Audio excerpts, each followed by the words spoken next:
Oh, g'day, it's Les Mauley here, once more and again. I can't seem to keep from old nattering here, nattering away.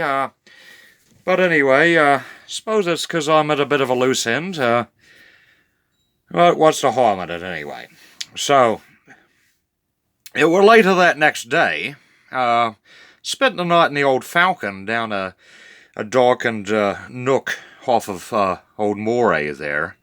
And so woke up early bright this morning, knock on the old window pane from Copper, all dressed in blue, a pretty little checkered what have you encircling his constabulary hat there, and I said, "Hoy, what you doing, mate?" And I said, "Oh, just sleeping it off."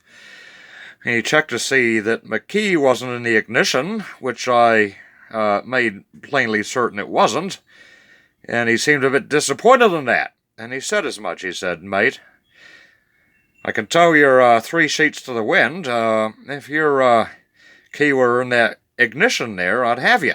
And I said, "Well, sorry, mate, you're shit out of luck." He half smiled at me and sauntered away. So, given a few more minutes of sucking on a fag or three outside and thinking, blow me, this old town has seen better days, I stoked the old bird up and away we went. So I was driving around kind of half aimlessly like, not really knowing where I was doing or why I wasn't back in Mataura. Just needed a bit of a break from things, I suppose. So, like I said, I'd already seen me old mate Paul. It didn't come to much, so I thought, who the bloody hell else do I know in this old burg? And I thought, right, that's it. Old Jolly Stoat. So I dialed up the old Yellow Pages there, stopped at the convenience locale on the corner there, and dialed him up, and still in the same old place up Mornington. So without announcing myself, I fairly presented myself at his door. By that stage it was 10 in the morning. Knock, knock, knock. Who the bloody hell is it? Opens the door wearing a pair of stained white undergarments, and I said, "Oh, jolly man, get yourself together. There's oh my goodness me," I went on anyway, won't go into details.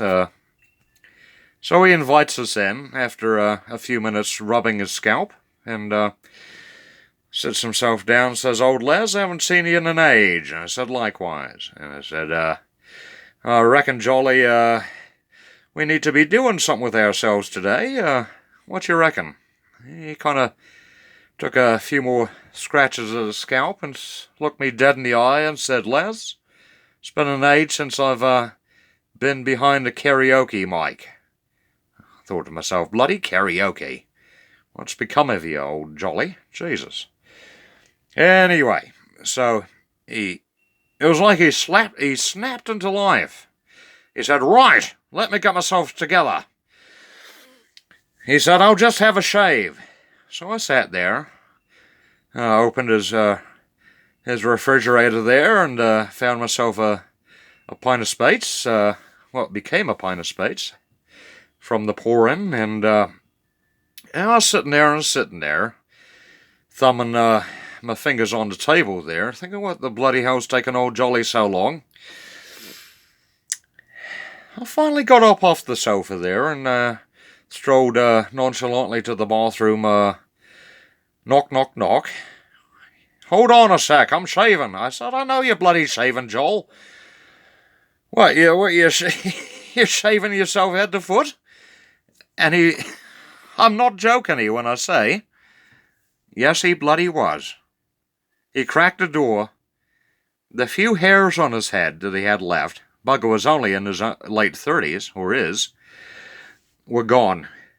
He were gleaming as a cue ball, as it were. And I looked him up and down, still the same bedraggled underpants hanging from his arse, and he looked as crisp as a morning what have you. Not a hair on his bloody body. I thought, oh, Jesus, bloody Christ. That's what comes of buggers living alone too long.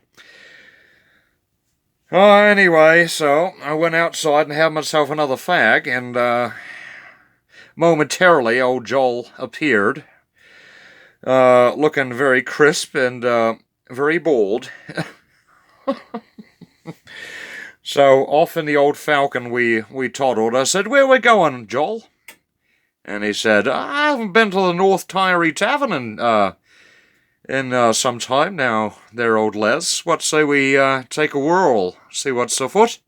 So that's what we did. We surmounted Saddle Hill and squeezed through the extremities of old Mosgiel there, and then we were on the open road, as much as the Tyree Plains can afford there. We passed through bloody Wiley's Crossing, and that was when old Joel said, "Les, I think we're going the wrong way," and surely enough we were, so we turned around, and some meandering time later found ourselves at the North Tyree Tavern. Well, I tell you what, by that stage I was ready for a pint or three, and so was old Joel, and we sidled on up to the bar and said, give us a couple of spates."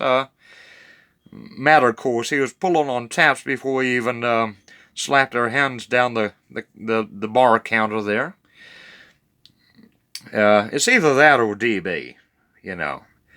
It ain't that sort of place where you can order a Shirley Temple, as it were. You get looked on sideways.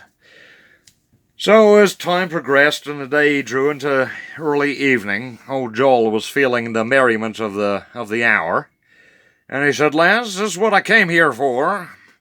They got the karaoke on tonight." So up he stepped to the mic. After some time, there was quite a queue. The likes of bloody AC/DC and Motorhead and who have you, and the bloody Eagles even. But I was sitting there on the stool with a smile about my jowls, and until I happened to overhear old Jolly say to the karaoke coordinator, if that's the terminology for it in the new age, he said, "You got Barbara Streisand there, mate." The guy kind of looked at him, as I do in the North Tyree, sideways. And he said, "What?" "Barbara Streisand, A Woman in Love." I thought, oh my Jesus Christ. I was out that bloody black back door. I fucking put that fag in my mouth. Quicker than you could say I put that fag in my mouth. I was sucking furiously on the bloody thing. And then it came. It came like a bloody tsunami. We won't go into details. And everything else fell silent. Let's just leave it at that. Happened to be this, incidentally, this American bloke. I think he was American, might have been Canadian. North American sounding anyway. Wearing this vividly harsh-to-the-eye striped t-shirt, say. Orange and yellow, I think it were.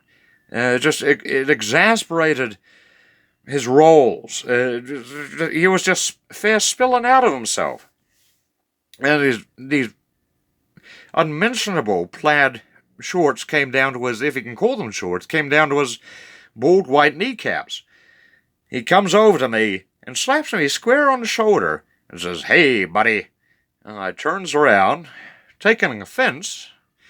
I scowls at him a bit and says, "Oh, yeah?" In my best North Tyree parlance. He says, "What you guys do around here for fun?" And it went on like that. I was just humoring the sorry old sort. As you do the Americans, you know, they need humoring. Children as they are, you know, they need to be taken at arm's length, and then perhaps more than that, if possible. Or not at all. In the perfect world. But came on to the topic of, "Hey, where are you from? You from here?" Yeah, R, R, R. It sounded like a goddamn bloody pirate to me. So, I thought I'd have him on, the old bugger. I thought, I'll play this old feller a bit of a tune, and, I said, you know what, mate, I'm from the Republic of Ireland. He said, oh, you don't say. I said, I do say, actually. He said, so what you doing here? And I said, well, I was a member of the IRA years back, and they assigned me to blow up a car, I went on. He said, oh, you don't say. He liked that expression pretty much, from what I could gather. You don't say. So I did say, and I said, yeah, we're in, back around 78, So I accepted the mission. I went out there and I attempted to blow up the car and burnt my lips on the exhaust pipe. He said, hey, you don't say. And so I left it at that. And by that stage, Barbra Streisand had finished and the bar was still in dead silence. Found old Jolly there nattering to the bouncer at the front entrance. Bouncer had a totally emotiveless expression on his visage there. I come up and said, Jolly, it's time to go. All eyes were upon us as we departed the building, but before we did, old Jolly had the audacity to say, really enjoyed my time here, mate. We'll be looking forward to coming back. Bouncer says in reply, can't wait. Good on you.